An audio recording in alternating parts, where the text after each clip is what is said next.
প্রফেশনালিভাবে freelancer account create করার জন্য আমরা প্রথমে চলে যাব গুগল ক্রোম ব্রাউজারে। গুগল ক্রোম ব্রাউজারে গিয়ে আমরা লিখব freelancer.com। freelancer.com লিখে সার্চ করার জন্য সার্চ বক্স আছে, এই বক্সে আমরা freelancer.com লিখে সার্চ করলাম। সার্চ করার সাথে সাথে দেখুন আমাদের পরে পেজটি চলে আসলো। এখন আমরা দেখব কোথায় freelancer.com লেখা আছে। তো নিচে গিয়ে দেখি এখানে আছে, যেহেতু আমরা এখানেই ক্লিক করব। এখানে ক্লিক করার সাথে সাথে দেখুন আমাদের সেই পরে পেজটি সাইন আপ করার জন্য চলে আসবে। তো সাইন আপ করার জন্য বলছে যেহেতু আমাদেরকে, আমরা এখানে সাইন আপ করে নেব আমাদের ইমেল এবং পাসওয়ার্ড দিয়ে। মনে রাখবেন আপনি সবসময় যে ইমেলটি ইউজ করেন আপনার সেই ইমেলটি এখানে দিতে হবে। তো এখানে আমি আপনার ইমেল এবং পাসওয়ার্ডটি দিয়ে নিলাম। তবে সবসময় মনে রাখবেন স্ট্রং পাসওয়ার্ড দেবেন। আমি সাইন আপ করে নিলাম। সাইন আপ করার সাথে সাথে দেখুন পরের পেজটি আমাদের চলে আসলো। আপনি চাইলে এখন সেভ করে রাখতে পারেন, সমস্যা নয়। আমি সেভ দিয়ে নিলাম। এখন আপনাকে ইউজার নেম চুজ করতে হবে। ইউজার নেম হচ্ছে আপনার ইম্পর্টেন্ট একটা বিষয়। এখানে আপনাকে অবশ্যই আপনার ইউজার নেম দিতে হবে। আপনাকে খুব দারুণ একটা ইউজার নেম দিতে হবে, যেটা আপনি মনে রাখতে পারবেন। আমি আমার পছন্দ মতো একটা ইউজার নেম দিয়ে নিলাম।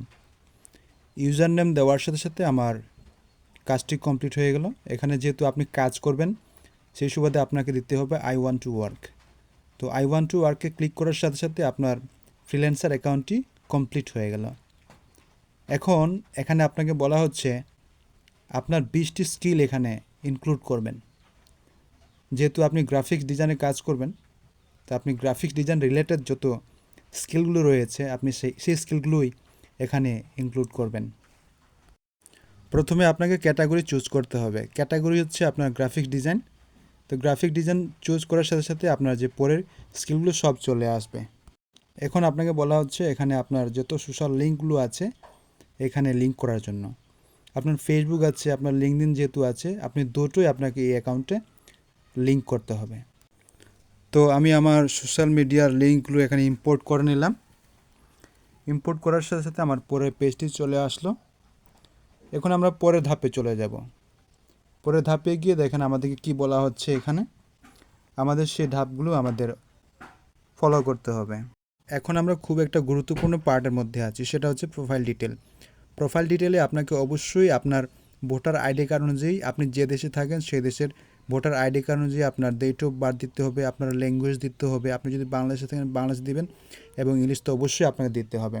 তার পাশাপাশি আপনার নিজের সম্পর্কে আপনি ডেসক্রাইব করবেন, আপনার বর্ণনা দেবেন, আপনি কী পারেন, আপনার স্কিলগুলো কী, কারণ আপনাকে বাইরেকে বোঝাতে হবে আপনি গ্রাফিক্স ডিজাইনে আপনি দক্ষ আছেন।